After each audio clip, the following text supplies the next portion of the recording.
Hello friend, good morning. I hope आप लोग अच्छे होंगे। तो आज हम देखने वाले इंग्लिश को। ये इंग्लिश में हम लोग वर्ब को पढ़ेंगे, बेसिक वर्ब को पढ़ेंगे और एक ग्रामर 10th 12th एंड छोटे मोटे कंपटीशन के लिए भी बेनिफिट होगा। तो एक प्रकार से रिवीजन है, तो आप थोड़ा फास्ट रिवीजन कर सकते हैं। ये डीओ में भी आपको फ़ायदा करेगा। ठीक है, तो चलिए हमने देखा, पता है पार्ट्स ऑफ स्पीच के बारे में आपने सुना होगा। तो पार्ट्स ऑफ स्पीच का ही एक ये पार्ट है। ठीक है, पार्ट ऑफ स्पीच कितने होते हैं? तो 8 प्रकार के होते हैं। तो कौन कौन से होते हैं? वो एक होते हैं non, pronoun, adjective, adverb, verb, preposition, conjunction, interjection. ठीक है, तो ये सब क्या है? पार्ट्स ऑफ स्पीच है। उसमें सबसे मेन हम क्या थोड़ा बहुत वर्ब के बारे में जानेंगे। क्यों? क्योंकि वर्ब के बिना कोई भी सेंटेंस पूरा नहीं होता है। या तो मेन वर्ब के फॉर्म में आता है या तो फिर मॉडल्स के फॉर्म में आते हैं, लेकिन वर्ब आते हैं। ठीक है, या हेल्पिंग वर्ब के फॉर्म में आते हैं। जब तक ये सब नहीं लगाओगे ना, किसी कार्य का बोध ही नहीं होता है। तो इसलिए वर्ब को भी ना डूइंग वर्ब कहते हैं। वर्ब को क्या नाम दिया गया? तो डूइंग वर्ब कहा गया है। ठीक है, जनरली आप देखेंगे ना, वर्ब कितने प्रकार के होते हैं? तो टाइप इसके 2 होते हैं। वो कौन कौन होते हैं? एक हेल्पिंग वर्ब। हेल्पिंग वर्ब कौन होता है? जो सहायता करता है सेंटेंस को पूरा करने में, उसको हम क्या बोलते हैं? हेल्पिंग वर्ब बोलते हैं। और एक होता है मेन वर्ब। ये मेन वर्ब क्या करता है? अपना जो काम होता है, एक्शन होता है ना, उसको दिखाता है कि पर्सन जो है वो क्या कर रहा है, उसका एक्शन कैसा है, ये सब दिखाता कौन है? तो मेन वर्ब। मेन वर्ब का काम क्या होता है? एक्शन दिखाने का। ठीक है, जिससे कार्य का बोध होता है कि कार्य क्या हो रहा है। जैसे एग्जाम्पल आप देखें तो आप हंस रहे हो, ठीक है, आप खा रहे हो, आप किसी को पीट रहे हो, तो ये सब क्या है? एक्शन है। तो मेन वर्ब का कार्य क्या होता है? एक्शन को दिखाना। हेल्पिंग वर्ब का कार्य क्या होता है? सेंटेंस को पूरा करना। मेन वर्ब को हेल्प करना। ठीक है, हेल्पिंग वर्ब होता है। अब देखेंगे हेल्पिंग वर्ब कितने प्रकार के होता है। जनरली हेल्पिंग वर्ब 2 प्रकार के होता है। एक होता है मॉडल्स, दूसरा होता है प्राइमरी ऑक्सिलरी वर्ब। ठीक है, जो मॉडल्स होते हैं ना, ये हमेशा क्या होते हैं? हेल्पिंग वर्ब की जगह लेते हैं। ठीक है, लेकिन ये क्या करते हैं, जब इनके साथ कोई मेन वर्ब आता है तो ये हमेशा क्या करेंगे? V1 लेते हैं। लेकिन आप देखेंगे ना, जो अदर हेल्पिंग वर्ब है उनके साथ जब मेन वर्ब आते हैं तो जो ये होते हैं ING फॉर्म, सेकेंड फॉर्म के first form, second form, third form, fourth form, ये सब 5 ये सब ले सकते हैं। लेकिन जो मॉडल्स होते हैं ना, ओनली V1 लेते हैं। ठीक है, ये क्या करते हैं? कार्य को नहीं शो करते हैं कि कार्य क्या है। ठीक है, मेन वर्ब जो कार्य को दिखाता है, लेकिन मॉडल्स कार्य को नहीं दिखाते हैं। ठीक है, अब प्राइमरी ऑक्सिलरी वर्ब कौन होते हैं? तो वी, डू, हैव, ये सब जो होते हैं ना, जो हेल्पिंग वर्ब और मेन वर्ब दोनों का काम करते हैं। ठीक है, तो उसको हम क्या बोलते हैं? Auxiliary verb. ठीक है, प्राइमरी ऑक्सिलरी वर्ब। अब देख लीजिए, जो मॉडल्स होते हैं वो कौन होते हैं? Can, could, may, might, must, ये सब आउट टू, ये सब क्या है? ये मॉडल्स हैं। ठीक है, अब मॉडल में भी जो ये आते हैं नीड, डेयर, यूज टू, ये क्या करते हैं? ये मार्जिनल ऑक्सिलरी वर्ब भी होते हैं। ठीक है, नीड और एवं डेयर जो होते हैं मॉडल्स और मेन वर्ब दोनों का काम करते हैं। कहीं कभी मॉडल्स भी बन जाते हैं और कहीं कहीं मेन वर्ब भी बन जाते हैं। ठीक है, जब मॉडल ये बनेंगे तब ये V1 लेंगे। जब मॉडल के रूप में रहेंगे तो फर्स्ट फॉर्म के साथ रहेंगे, लेकिन जब मेन वर्ब के रूप में रहेंगे तो ये कोई भी फॉर्म ले सकते हैं। ठीक है, क्योंकि उनके आगे क्या हो जाएगा? हेल्पिंग वर्ब कुछ ना कुछ आएगी। ठीक है, यूज टू क्या होता है? ये मॉडल और एडजेक्टिव का भी कार्य करता है। ठीक है, यूज माने क्या होता है? किसी को इस्तेमाल करना। ठीक है, फीलिंग के साथ खेलना, ये भी तो होता है। तो इस क्या होता है? ये मॉडल और ऑक्सिलरी वर्ब का दोनों कार्य करता है। ये जो टू है ना, ये इन्फिनेटिव वर्ड है। ठीक है, चलिए अब हम देखते हैं हेल्पिंग वर्ब, ऑक्सिलरी वर्ब जिसको बोलते हैं हेल्पिंग ऑक्सिलरी वर्ब। ठीक है, वे वर्ब जो अन वर्ब के साथ क्या होते हैं? यूज होते हैं। ऑन वर्ब के साथ क्या होते हैं?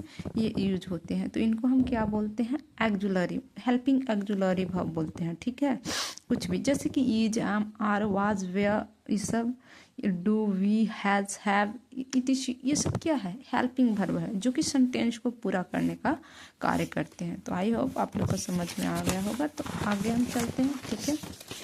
आप देखेंगे second model auxiliary verb. Model auxiliary verb कौन कौन होते हैं तो आप देख लीजिए, हम यहाँ पे लिख दिए हैं कौन कौन होते हैं। कैन होता है, कुल्ड होता है, मे होता है, माइट होता है, सेल होता है, विल होता है, वुड होता है, शुड होता है, मस्ट, आउट टू, ठीक है। सिर्फ ये हेल्पिंग वर्ब का कार्य करते हैं। क्या करते हैं, हेल्पिंग वर्ब के कार्य करते हैं, या मेन वर्ब का कार्य नहीं करते हैं। जो मॉडल्स होते हैं वो मेन एक्शन को शो करता ही नहीं, ये तो हेल्प करता है सेंटेंस को पूरा करने में, ठीक है।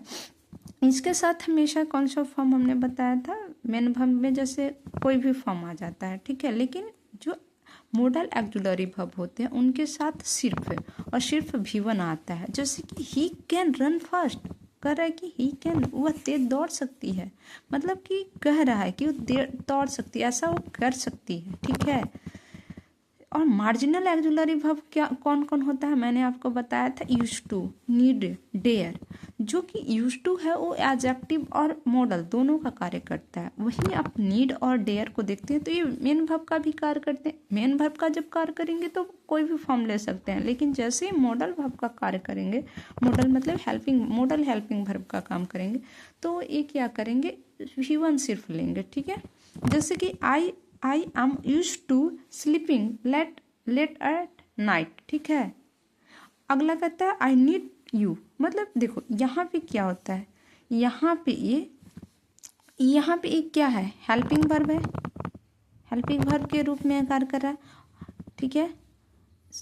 सॉरी, यहाँ मेन वर्ब के कार्य कर रहा है और यहाँ पे क्या कर रहा है, एच, हेल्पिंग वर्ब का कार्य कर रहा है, ठीक है। जब आपने देखा कि हेल्पिंग वर्ब का कार्य कर रहे हैं तो इन्हें कोई फॉर्म नहीं लिया, लेकिन जैसे ही आपने यहाँ देखा तो ये क्या कर रहा है, यहाँ पे आप देखेंगे तो यूज टू, इसमें डबल डबल यहाँ पे क्या वर्ब का प्रयोग हो रहा है, यूज में आपको इस्तेमाल करना होता है, स्लीपिंग। तो इसमें जो आपको लगेगा कि मेन वर्ब का काम कर रहा है उसमें हम ING को जोड़ देते हैं, ठीक है। और टू से जब दो वर्ब आपस में जुड़ते हैं तो हम उसे टू से कनेक्ट करते हैं, ठीक है, इन्फिनेटिव को जोड़ते हैं। आई होप आप लोग को समझ में आया होगा। तो आगे चलते हैं, आउट टू, यूज टू।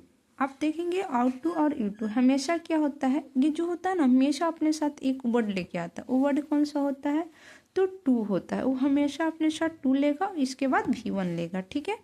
जैसे कि we ought to respect our parents, कह रहे कि हम लोग अपने पेरेंट्स को रिस्पेक्ट कर सकते।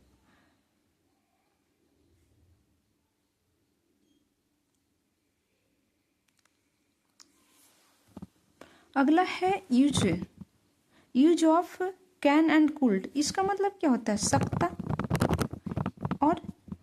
सकता है और एक सकता, ठीक है। आप देखेंगे ना कैन का पास्ट फॉर्म क्या होता है, कुल्ड होता है, ठीक है।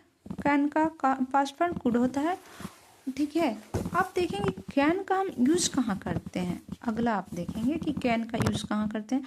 तो कैन का हम यूज करते हैं पावर, मतलब मेरे पास इतने पावर है, तो शक्ति को दिखाने के लिए हम किसका करते हैं प्रयोग, कैन का यूज करते हैं। अगर शक्ति को फास्ट फॉर्म में दिखाना है कि पास्ट में इतने बलवान था, तो हम किसका, कुड का प्रयोग कर लेंगे, ठीक है। एबिलिटी को दिखाने के लिए योग्यता, उसकी इतनी क्षमता, जैसे होता है ना, मतलब योग्यता है कि वो एक कार्य मतलब कर सकता है, ठीक है। उसके अंदर वो योग है, मतलब कि किसी चीज को पाने का योग है, उसमें योग्यता है, जैसे अवार्ड लेना मान लीजिए। और इसी को अगर पास्ट फॉर्म में दिखाना हो तो हम कुड का यूज कर लेंगे। कैपेसिटी मतलब क्षमता, किसी चीज को उठाने का क्षमता, मान लो कि आप कोई चीज को उठा सकते हैं, आपके अंदर कैपेसिटी है, समर्थ है कि आप उठा सकते हैं, मन उतनी शक्ति है, ठीक है। तो इसको अगर प्रेजेंट में दिखाना होगा तो हम किसका यूज करेंगे, कैन को।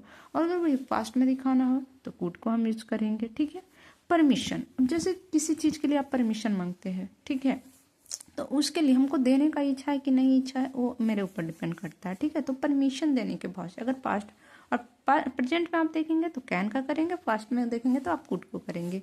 अब देखिए जो थ्योरेटिकल होता है ना पॉसिबिलिटी, जैसे सैद्धांतिक सिद्धांत जिसको हम कहते हैं, संभावनाएं, उसको भी शो करने के लिए हम क्या करते हैं, कैन कुड का प्रयोग करते हैं। ठीक है, जैसे यू कैन गो नाउ, मैंने कहा तुम अभी जा सकते हो। ठीक है, तुम अभी जा सकते हो, तो ये क्या कह रहा है, अनुमति दे रहा है। ठीक है, you can't inter my room, ये वार्निंग कर रहा है।